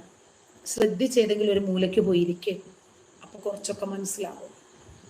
അപ്പോ ഇവരെല്ലാവരും ഒരുമിച്ച് നിന്നിട്ട് ഇസ്രായേലിനെ കീഴ്പ്പെടുത്താൻ ശ്രമിക്കുമ്പോൾ ഇസ്രായേലിനെ മുച്ചൂടും മുടിപ്പിക്കാനും 6-ാം നൂറ്റാണ്ടിലെ ഗോത്ര നേതാവ് ഇവരുടെ തലച്ചോറിലേക്ക് കുത്തിവെക്കപ്പെട്ട ആ ഒരു മതമാലിന്യമുണ്ടല്ലോ, അന്യമത വിരോധമുണ്ടല്ലോ, അത് തലച്ചോറിലേക്ക് എടുത്തിട്ട് ഇവർ ഇറങ്ങി തിരിച്ചിരിക്കുവാണ്. എന്തിനെ? ജൂതനെ ഷേവ് ചെയ്യാൻ. അപ്പൊ ജൂതൻ പറഞ്ഞു, അല്ലെങ്കിൽ ഞങ്ങൾ ഷേവ് ചെയ്യലും കുളിക്കലും നഖംവെട്ടലും ഒക്കെ ഉള്ളവരാ, നിങ്ങളായിട്ട് ഷേവ് ചെയ്യാൻ വേണ്ടിയിട്ട് വരണ്ട. ഇനി അതല്ല, നിങ്ങൾക്ക് ഷേവ് ചെയ്തേ പറ്റൂ എങ്കിൽ എങ്ങനെയാണ് ഷേവ് ചെയ്തതെന്ന് ഞങ്ങൾ കാണിച്ചു തരാം. എങ്ങനെയുണ്ട്? ഇതെല്ലാ രാജ്യങ്ങളും ഒരുമിച്ച് നിന്ന് ഇസ്രായേലിനെ 4 പാടുനിന്നും വളയാമെന്നാണ് തീരുമാനിച്ചിരിക്കുന്നത് എന്ന റിപ്പോർട്ടുകളാണ് പുറത്തു വരുന്നത്.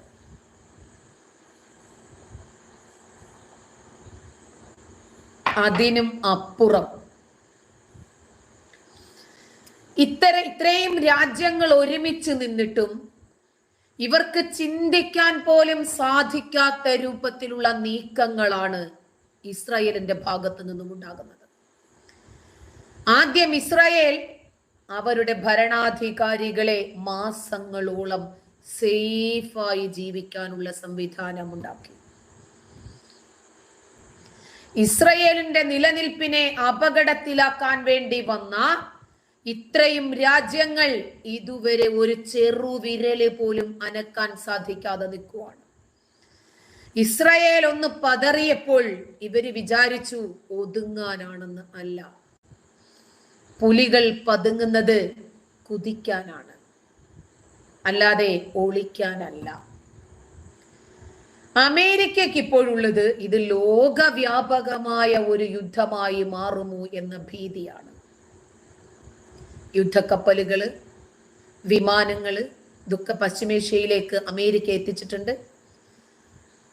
ഇവരെല്ലാവരും ഒരുമിച്ച് നിൽക്കുന്നത് കൊണ്ട് ഇസ്രായേലിന് അവരെ എതിരിടാൻ സാധിക്കുമോ എന്ന ചെറിയ ഒരു ആശങ്ക അമേരിക്കയ്ക്കുണ്ട്. പക്ഷേ ഇസ്രായേലിന്റെ ആത്മവീര്യത്തിന് മുമ്പിൽ, അവരുടെ ആത്മവിശ്വാസത്തിന് മുമ്പിൽ അമേരിക്കയ്ക്ക് തോറ്റുകൊടുക്കേണ്ടി വന്നു. കാരണം ഇസ്രായേല് മൂന്നും കൽപ്പിച്ചാണ് അവർക്ക് പറ്റും. ഗൾഫ് രാജ്യങ്ങളുടെ പിന്തുണയും ഇസ്രായേലിനാണ്.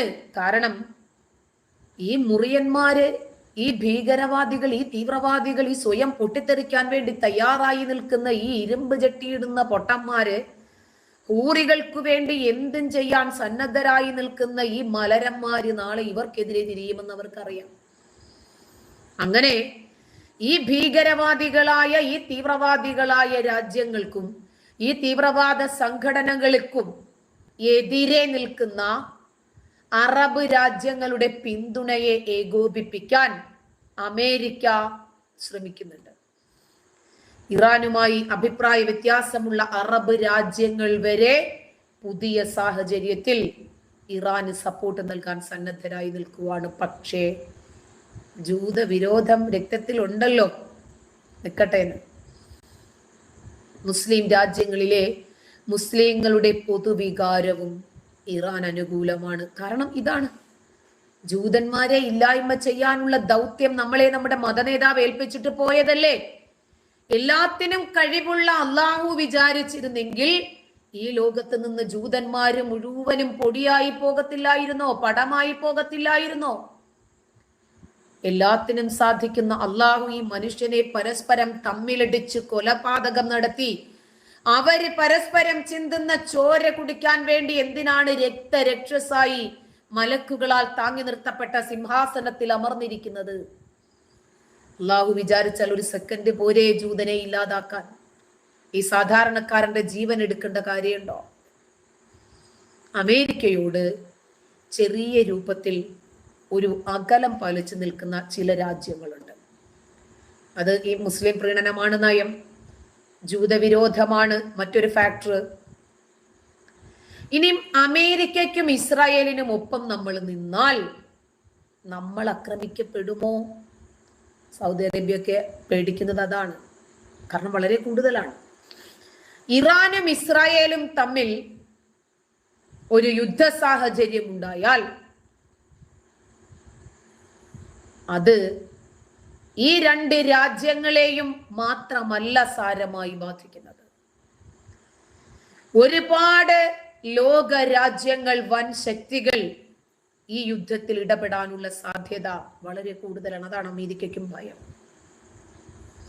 ഇറാന്റെ അകത്ത് കയറി ഹമാസ് നേതാവിന്റെ തല ഊരിയെടുത്ത് ചിന്ന ഭിന്നമാക്കി കത്തിച്ചു കളഞ്ഞ ഇസ്രായേൽ ഒന്നും കാണാതെ അത് ചെയ്യില്ലല്ലോ. ജൂതന്റെ തലച്ചോറെ ഭയങ്കരമാണ്. റഷ്യക്കും ചൈനയ്ക്കുമൊക്കെ ഇസ്രായേൽ ഈ ചെയ്തത് ശരിയല്ല എന്ന ഒരു അതൃപ്തിയുണ്ട്. പക്ഷെ തുറന്ന് പറയാൻ പേടിയുമാണ്. അമേരിക്കൻ ചേരി ഒരു ഭാഗത്തുണ്ട്, റഷ്യയും ചൈനയും മറുഭാഗത്ത് നില ഉറപ്പിച്ചിട്ടുണ്ട്.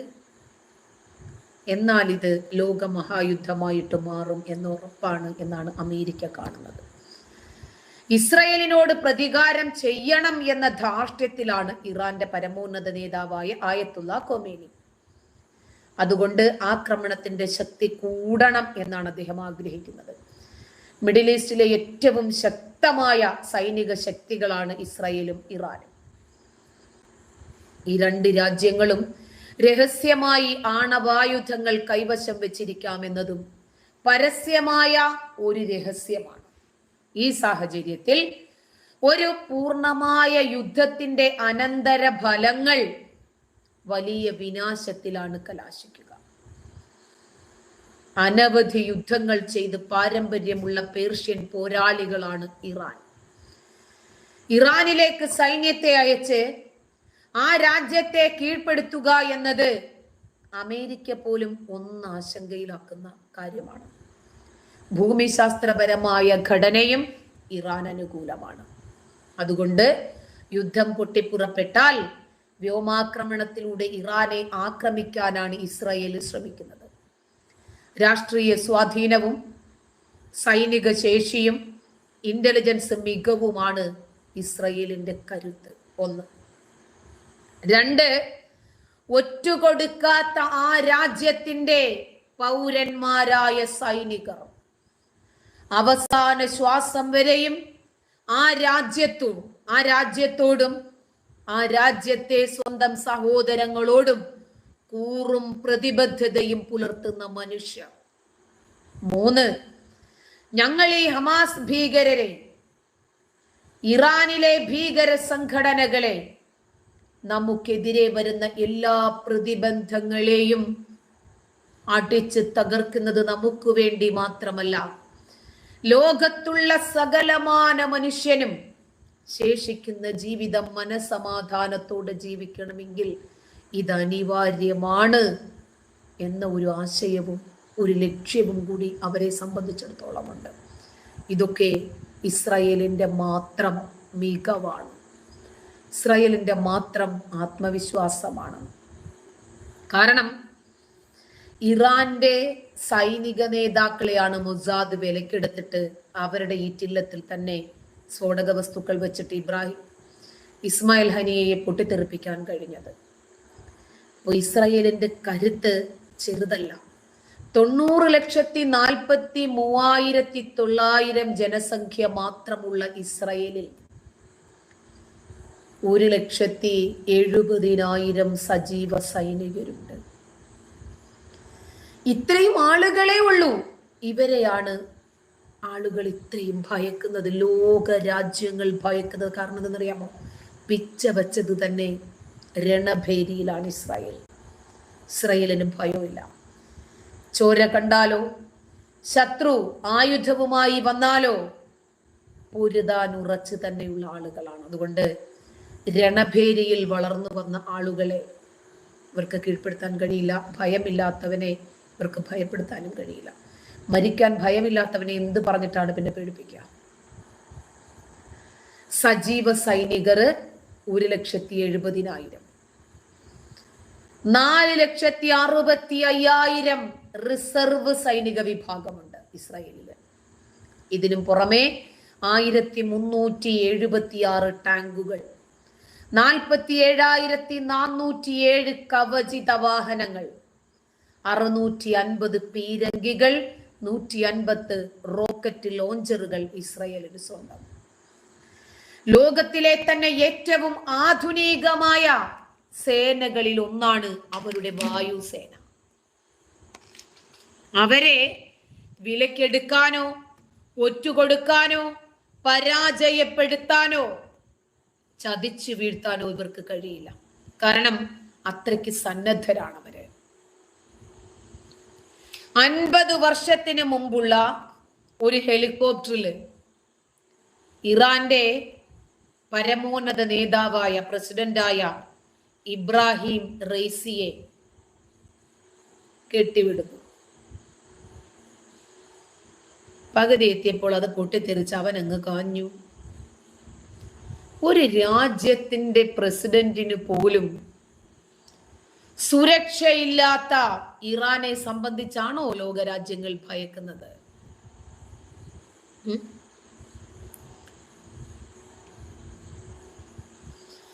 അപ്പോ ഇറാന്റെ ലക്ഷ്യം എന്താണ് എന്ന് നമുക്കറിയാം. ഈ യുദ്ധം ഒരുപാട് ലോക രാജ്യങ്ങളിലേക്ക് കൊണ്ടുപോകുക എന്നത് ഇറാന്റെ ഒരു തന്ത്രമാണ്. ആധുനിക F-35 പോർവിമാനങ്ങൾ വിമാനങ്ങളടക്കം ഇസ്രായേൽ വ്യോമസേനയ്ക്ക് സ്വന്തമാണ്. പരമാവധി കൃത്യതയോടെ ലക്ഷ്യത്തിലെത്തി നിയന്ത്രിത സ്ഫോടനം നടത്തുന്ന സ്മാർട്ട് ബോംബുകളും ഇസ്രായേലിനുണ്ട്. ഇത് പുറത്തു വന്ന കണക്കുകൾ മാത്രമാണ്. ക്ഷമിക്കണം, ഒരു രാജ്യവും എല്ലാ കാര്യങ്ങളും അത്ര പെട്ടെന്ന് പുറത്തു പറയില്ല. കാരണം പ്രതിരോധിക്കുന്ന രാജ്യങ്ങൾ അത് പ്രധാനമാണല്ലോ. അതുകൊണ്ട് അവർക്കറിയാത്ത, അവർക്ക് ഊഹിക്കാൻ പോലും സാധിക്കാത്ത സംവിധാനങ്ങളും ഇറാൻ സ്വന്തമായിട്ടുണ്ട്. 612 യുദ്ധവിമാനങ്ങളുണ്ട്. ഇറാൻ ആകെ 500 എന്നാണ് പുറത്തു വരുന്ന കണക്ക്, നമുക്കറിയില്ല. 500 ഉണ്ടായിരുന്നു എന്നാണ് ഒരു 5-6 വർഷം മുമ്പ് വന്ന കണക്കാണ്. 500 മെർക്കാവ ടാങ്കുകളാണ് ഇസ്രായേലിന്റെ കരയുദ്ധത്തിന്റെ കരുത്ത്. മിസൈലുകളെയും ഡ്രോണുകളെയും ലക്ഷ്യത്തിലെത്തുന്നതിന് മുമ്പ് തന്നെ തകർക്കുന്ന അയേൺ ഡോം അടക്കമുള്ള മിസൈൽ വേധ സംവിധാനങ്ങളും ഇസ്രായേലിന്റെ മാത്രം പ്രതിരോധ കരുത്താണ്. സ്റ്റോക്ക്ഹോം ഇന്റർനാഷണൽ പീസ് റിസർച്ച് ഇൻസ്റ്റിറ്റ്യൂട്ടിന്റെ റിപ്പോർട്ടുകൾ പ്രകാരം ഇസ്രായേലിന്റെ കയ്യിൽ 80 ആണവ ബോംബുകളുണ്ട്. ഇതിൽ 30 എണ്ണം വിമാനങ്ങളിൽ നിന്ന് തൊടുക്കുന്ന ഗ്രാവിറ്റി ബോംബുകളാണ്. 40 ബാക്കി 50 എണ്ണം 50 എണ്ണം അല്ലേ, 80-ൽ 30 പോയാൽ ബാക്കി 50 എണ്ണം മധ്യദൂര ബാലിസ്റ്റിക് മിസൈലുകൾ ഉപയോഗിച്ച് തൊടുക്കാവുന്ന വസ്തുതകളാണ്, ആയുധങ്ങളാണ്. ആണവ ശക്തിയാണെങ്കിലും യുദ്ധത്തിൽ ഇസ്രായേലിന് ഈ കരുത്ത് പ്രകടിപ്പിക്കാൻ സാധിക്കില്ല. അതേസമയം അതിർത്തിക്കപ്പുറത്തേക്ക് നീളുന്ന യുദ്ധ സാഹചര്യങ്ങളിൽ ഇസ്രായേലിന്റെ ആണവായുധശേഷിയും പുറത്തു വരും. നമുക്ക് പ്രഡിക്റ്റ് ചെയ്യാൻ പറ്റാത്ത ശേഷി അവർക്കുണ്ട്. ഇസ്രായേലിന്റെ കരുത്ത് ഈ രൂപത്തിലാണ് നമ്മൾ അറിയുന്നതെങ്കിൽ ഇറാന്റെ കരുത്ത് ആ കളി വേറെ കളിയാണ്. ആ കളി കാര്യമായ കളിയാണ്, ലെവലും വേറെയാണ്. സ്വന്തം ജീവൻ ബലിയർപ്പിക്കാനുള്ള ജിഹാദി ഭീകരരെയാണ് പോരാളികളായി ഇറാൻ സജ്ജരാക്കുന്നത്. ഇതാണ് ഇറാന്റെ പ്രധാനപ്പെട്ട കരുത്ത്. നിലവിലെ ആണവരാഷ്ട്രമല്ലെങ്കിലും നിരവധി ആണവായുധങ്ങൾ ഇറാന്റെ കൈവശമുണ്ട്. ഇതിനു പുറമെ സജീവമായ ആണവ സമ്പുഷ്ടീകരണ പദ്ധതിയും ഇറാനുണ്ട്. അടുത്തിടെയായി ഇറാൻ ആണവ സമ്പുഷ്ടീകരണം നടത്തുന്ന തോത് വലിയ രൂപത്തിലാണ് ഉയർത്തിയത്. ഇസ്രായേലിനെയും അമേരിക്കയെയും ഭയപ്പെടുത്തുന്നതും ഇതാണ്. ഇതിനെ ഭയമുണ്ട്. 7,90,50,000 7 കോടി, അതായത് 8 കോടിക്ക് 50,000 കുറവ്.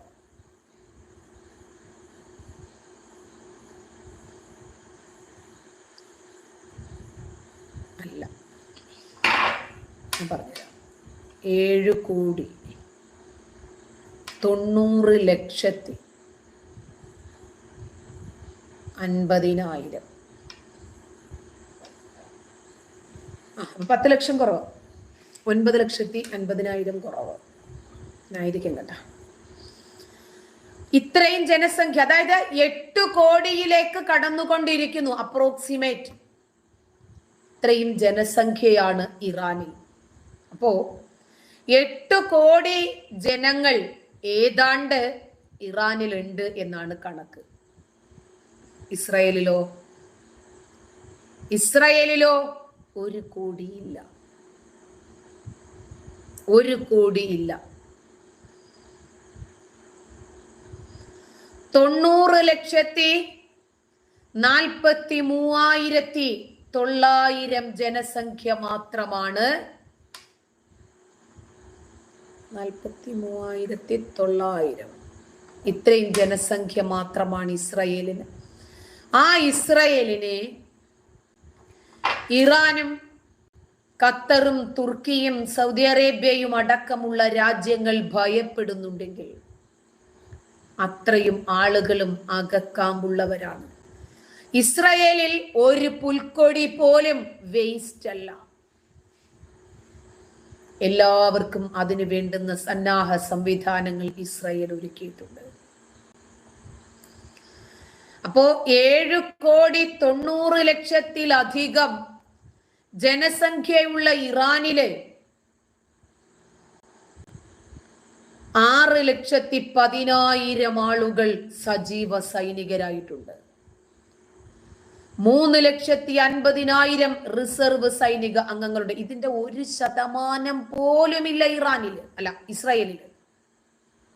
ഇതിനു പുറമെ 1996 ടാങ്കുകള്, 65,765 കവചിത വാഹനങ്ങള്, 580 പീരങ്കികള്, 775 റോക്കറ്റ് ലോഞ്ചറുകള്.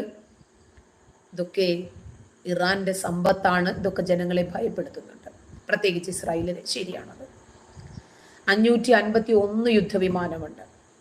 186 പ്രത്യേക ആക്രമണ വിമാനങ്ങളും ഇറാനാണ്. മേഖലയിൽ ഏറ്റവും കൂടുതൽ മിസൈലുകളുള്ള രാജ്യവും ഇറാൻ തന്നെ. 20 തരം വെറൈറ്റി ബാലിസ്റ്റിക് മിസൈലുകളുണ്ട്. അതുപോലെ എണ്ണമറ്റ ക്രൂയിസ് മിസൈലുകളുണ്ട്. സ്വന്തം ക്രൂയിസ് മിസൈലിന്റെ സാങ്കേതിക വിദ്യ വരെ വികസിപ്പിക്കുന്നതിൽ ഇറാൻ നടത്തിയിരിക്കുന്നത് വലിയ മുന്നേറ്റമാണ്. പിന്നെ അയൺ ഡോം സംവിധാനമുള്ളത് ഇസ്രായേലിനാണെങ്കിൽ ഇറാന് മറ്റൊന്നുണ്ട്. ഖൈബർ ബസ്റ്റർ എന്ന് വിളിക്കുന്ന ഒരു ഇറാൻ മിസൈലുണ്ട്. സമീപ മേഖലകളിലുള്ള ഇറാൻ ബേസുകളിൽ പോലും ആക്രമണം നടത്താൻ ഇതിന് കഴിവുണ്ട്.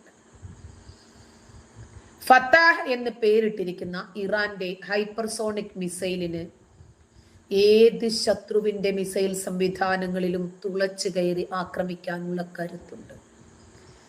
ഇറാനിയൻ റവല്യൂഷണറി ഗാർഡ്സിന്റെ എയ്റോസ്പേസ് ഫോഴ്സ് അതിന്റെ സ്പെഷ്യലിസ്റ്റുകളാണ്.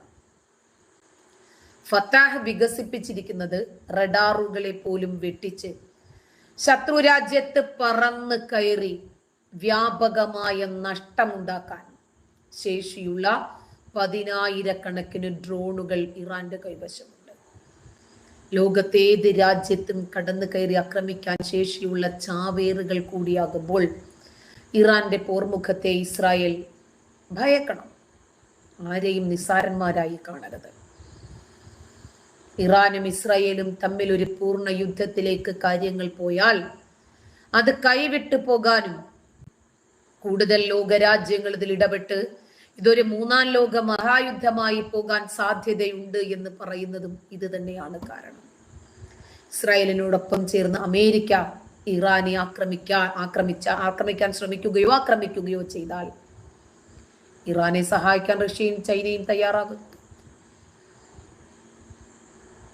അപ്പോ റഷ്യയും ചൈനയും ഒരു ഭാഗത്ത് നിന്നാൽ ഉറപ്പ് നമ്മൾ പ്രതീക്ഷിക്കാവുന്നതിനപ്പുറം ആക്രമണങ്ങൾ ഉണ്ടാകും.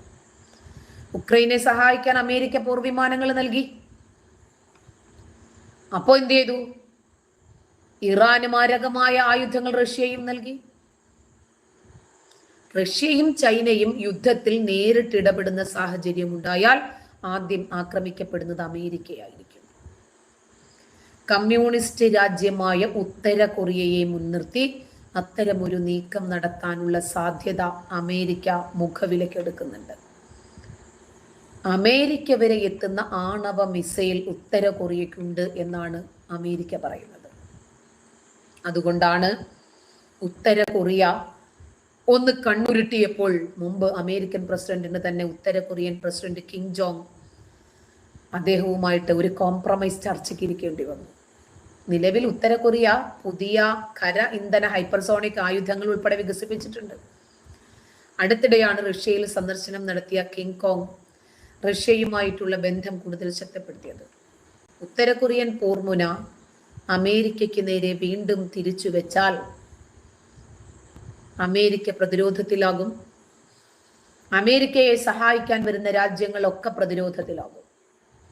അമേരിക്കൻ ഉപരോധത്തിൽ പൊറുതിമുട്ടുന്ന ഉത്തര കൊറിയൻ ജനത ഇതിനേക്കാൾ ഭേദം പൊരുതി മരിക്കുന്നതാണ് നല്ലത് എന്ന് ചിന്തിക്കുന്നവരാണ്. പക്ഷേ ലോകത്തിലെ ഏറ്റവും വലിയ സമ്പന്ന രാജ്യമായ അമേരിക്കയ്ക്ക് അങ്ങനെ ചിന്തിക്കാൻ പറ്റുമോ? അവര് തടയും. മിസൈലുകളെ തടയാൻ ഏത് പ്രതിരോധ സംവിധാനം ഉണ്ടായാലും ഒരു ഭാഗ്യ പരീക്ഷണത്തിന് ഒരിക്കലും അമേരിക്ക മുന്നോട്ട് വരില്ല. ഇക്കാര്യം വ്യക്തമായി റഷ്യയ്ക്കും ചൈനയ്ക്കും അറിയാം. റഷ്യയുമായും ചൈനയുമായും സൗഹൃദമുള്ള രാജ്യങ്ങളെ ആരാക്രമിച്ചാലും ആ യുദ്ധത്തിൽ ഇടപെടാൻ അതോടെ ഈ വൻ ശക്തികൾ മുന്നോട്ട് വരും. റഷ്യയും ചൈനയും ഇടപെടും എന്ന് കണ്ടാൽ അമേരിക്ക ചേരിയിലെ പല രാജ്യങ്ങളും പുറകോട്ടടിക്കാൻ സാധ്യതയുണ്ട്. കാരണം ഫ്രാൻസ്, ബ്രിട്ടൻ ഇവരൊക്കെ കൂടെ നിൽക്കുമെന്നുള്ളതിന് ഒരു ഉറപ്പുമില്ല. അങ്ങനെ ഒരു മൂന്നാം ലോക മഹായുദ്ധം ലോകത്തിന്റെ സർവനാശത്തിലായിരിക്കും കലാശിക്കുക. അതിനായിട്ട് ഇസ്രായേലും ഇറാനും തമ്മിൽ ഒരു യുദ്ധമുണ്ടായാൽ വഴി വെട്ടിക്കൊടുക്കാൻ നമ്മൾ നിൽക്കണോ എന്നാണ് ഇപ്പോൾ അമേരിക്ക ചിന്തിക്കുന്നത്. ഇറാൻ പ്രതികാരം ചെയ്യാൻ ഇറങ്ങിയാൽ ഇസ്രായേൽ നേരിടട്ടെ. അതല്ലാതെ അമേരിക്ക ഇറാനെ ആക്രമിക്കാൻ ശ്രമിക്കുകയോ മറ്റോ ചെയ്താൽ റഷ്യയും ചൈനയും കൂടെ ഉള്ളത് കൊണ്ട് തന്നെ അത് നമ്മൾ പ്രതീക്ഷിക്കുന്ന രൂപത്തിൽ കലാശിക്കില്ല. അത് വലിയ രൂപത്തിൽ പ്രതിസന്ധികളും പ്രത്യാഘാതങ്ങളും ഉണ്ടാകും. ഒരു കാര്യം ചെയ്യും, ആരാണ് NHFJ വേൾഡ്, നിനക്കറിയാമെങ്കിൽ നീ ഇറങ്ങിപ്പോയിക്കോ. നിനക്കറിയാവുന്ന കാര്യങ്ങൾ ഞാൻ പറഞ്ഞു തരാമെന്ന് പറഞ്ഞിട്ട് നിന്നെ ഞാൻ വിളിച്ചോ? കേൾക്കാൻ പറ്റുന്നവര് കേട്ടാ മതിയടെ. അപ്പോ ഇസ്രായേലിനെ ജൂതരാജ്യമായതുകൊണ്ട് 6-ാം നൂറ്റാണ്ടിന്റെ ഗോത്ര മതവും ഗോത്ര നേതാവും ആ ഗോത്ര സൃഷ്ടാവും പറഞ്ഞതിനനുസരിച്ച് ജൂതന്മാരെ ഷേവ് ചെയ്യാൻ വേണ്ടി ഇറങ്ങിയ ഇറാൻ ഇപ്പോൾ റഷ്യയെയും ചൈനയെയും മുൻനിർത്തിയാണ് പ്രതിരോധം തീർക്കുന്നത്.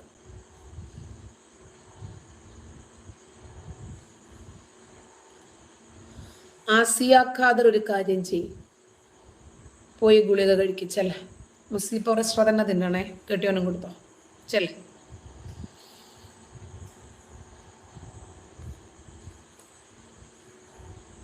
നിനക്കൊക്കെ ഇങ്ങനത്തെ കാമഭ്രാന്തൻ കമന്റുകൾ ഇടാൻ ഞാൻ എൻ്റെ ചാറ്റ് ബോക്സ് തുറന്നു പറഞ്ഞല്ലേ നടന്നു. ആസിയക്ക് മതിയായോടി, ഇടറി ഇനിയും കമന്റ് ഇട.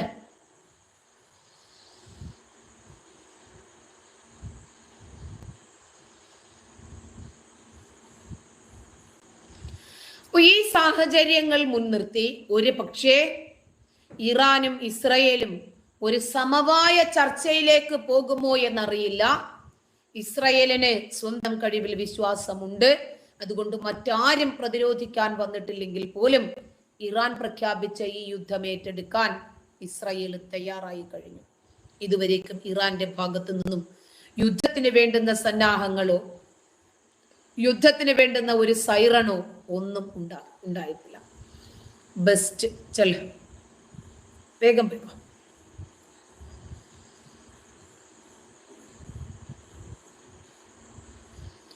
അതല്ല, ആലോചിച്ച് നോക്കിയോ, നമുക്ക് താല്പര്യമില്ലാത്ത ആളാണ് സംസാരിക്കുന്നത്. എനിക്ക് താല്പര്യമില്ലാത്ത ഭാഗത്തേക്ക് പോകത്തില്ല. നമുക്ക് ആ വ്യക്തിയെ കാണുന്നത് ഇഷ്ടമല്ല. ആ വ്യക്തി എന്താണ് പറയുന്നത് എന്ന് നമുക്ക് ബോധർ ചെയ്യാൻ താല്പര്യമില്ല. നമുക്ക് ബുദ്ധിയുണ്ടെങ്കിൽ നമ്മൾ എന്താ ചെയ്യുക?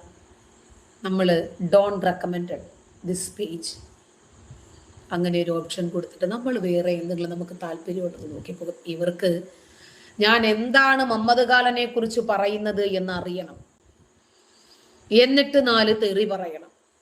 അങ്ങനെ ഇവരുടെ സെക്ഷുവൽ ഫ്രസ്ട്രേഷൻസ് ഒന്ന് ഇവിടെ ഇറക്കി വെച്ച് കഴിയുമ്പോൾ ഒരാശ്വാസം. എന്നെ ഒരു വട്ടം തന്തയ്ക്ക് വിളിക്കും, ഞാൻ തിരിച്ച് 4 വട്ടം തന്തയ്ക്ക് വിളിക്കും.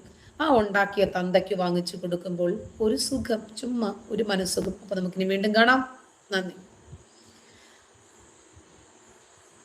എന്താ തോമസ് മാത്യുവിന് അണ്ടി ഇല്ല? എവിടെ ഒന്ന് ചോദിക്കുന്നുണ്ടി?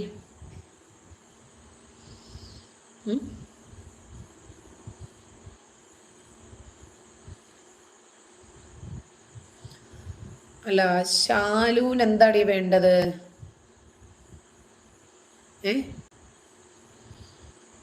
ശാലൂസാദ് കുറെ നേരം ആയല്ലോടി. സിറാജുദ്ദീൻ പോയി എവിടെങ്കിലും അടിക്കടാ, ചെല്ലേ.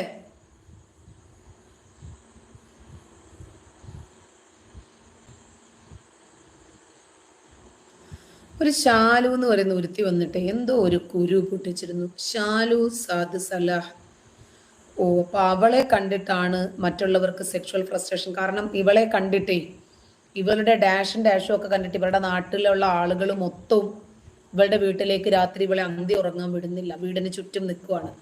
അപ്പൊ ഇവളെ കണ്ടാലാണ് സാധാരണഗതിയിലെ ആളുകളുടെ ഫ്രസ്ട്രേഷൻസ് അഴിച്ചു വെക്കാറുള്ളത് അങ്ങനെയാണ്. അതാണ് അവള് പറയുന്നത്. ശരി, മെയിലിൽ എൻ്റെ ചാനലിൽ വന്നിട്ട് മറ്റുള്ള ചാനലിലെ ചില ആളുകൾ അവരെ കുറിച്ച് എന്താണ് നിങ്ങളുടെ അഭിപ്രായം, ഞാൻ ഇനി അഭിപ്രായം പറഞ്ഞിട്ട് വേണം എൻ്റെ തന്തയ്ക്കും തള്ളയ്ക്കും ഒക്കെ ചേർത്ത് വിളി കേൾക്കാൻ. എന്തിനാ നിങ്ങൾക്കൊക്കെ എന്തിന്റെ കുരുപൊട്ടലാണ്? എനിക്ക് പറയാനുള്ള വിഷയങ്ങൾ കൃത്യമായി ഞാൻ പറയാറുണ്ട്.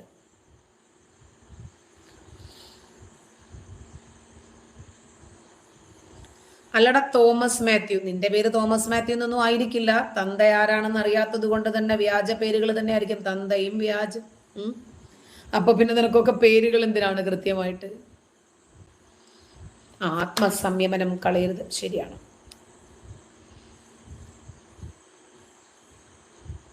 വളരെ സന്തോഷം. ആൽബർട്ട് നിന്റെ തന്തയാടാ അത്.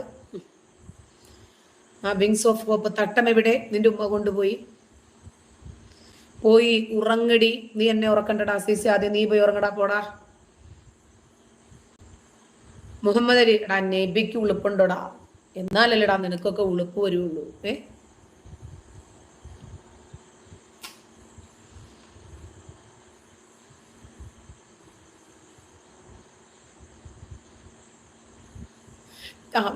വേറൊരു കാര്യം പറയാൻ മറന്നു. ഇവരെ ചില സമയം ഈ കമന്റ് ബോക്സിൽ വരുന്ന എന്തിനാണെന്ന് അറിയാമോ? ചാറ്റ് ബോക്സിൽ ഞാൻ ഇവരുടെ പേര് പറയാൻ വേണ്ടിയാ. അപ്പൊ എന്നോട് പല ആളുകളും പറഞ്ഞു ഇവരുടെ പേര് വായിക്കരുത് എന്ന്. കാരണം അങ്ങനെ ഇവരുടെ പേരൊന്ന് വരണം എന്നിവർ ആഗ്രഹിക്കുന്നുണ്ട്. അപ്പോൾ ഇനി മുതൽ ഇവരെ നമ്മൾ പബ്ലിസിറ്റി കൊടുക്കണ്ട. ഇവർക്ക് വേറൊരുത്തൻ തലയിലെ തട്ടവുമായിട്ട് ഇവിടെ കറങ്ങി നടക്കുന്നുണ്ട്. ആദ്യം പോയി ഉമ്മായും പെങ്ങന്മാരെയൊക്കെ തട്ടയിടിക്കട, പോടാ. ലോകത്തിലുള്ള എല്ലാ ആളുകളെയും തട്ടയിടിപ്പിക്കാൻ നീയൊക്കെ ആരാടാ? നീയൊക്കെ നിന്റെയൊക്കെ കാര്യം നോക്കിയാൽ മതി.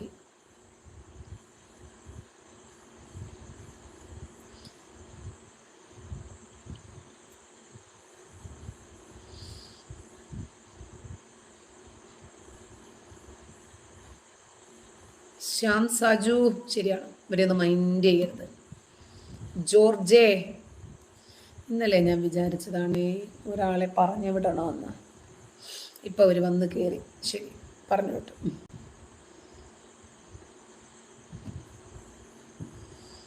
മദ്രസ ബുദ്ധി അല്ലേപ്പ, അവരെ പറഞ്ഞിട്ടും കാര്യമൊന്നുമില്ല. ചിന്തിക്കാൻ പറ്റണ്ടേ വേറൊരാളുടെ ലൈവ്? എനിക്ക് താല്പര്യമില്ലെങ്കിൽ ഞാൻ അതിനകത്ത് കയറണ്ട. എനിക്ക് താല്പര്യം ഉണ്ടെങ്കിൽ ഇതൊക്കെ ഞങ്ങൾക്ക് അറിയാം എന്ന് പറയുമ്പോൾ അവനൊന്നും പറഞ്ഞു കൊടുക്കാൻ ഞാനെങ്ങും പോയിട്ടില്ല. അപ്പോൾ നമുക്കിനി വീണ്ടും കാണാം. ശുഭരാത്രി.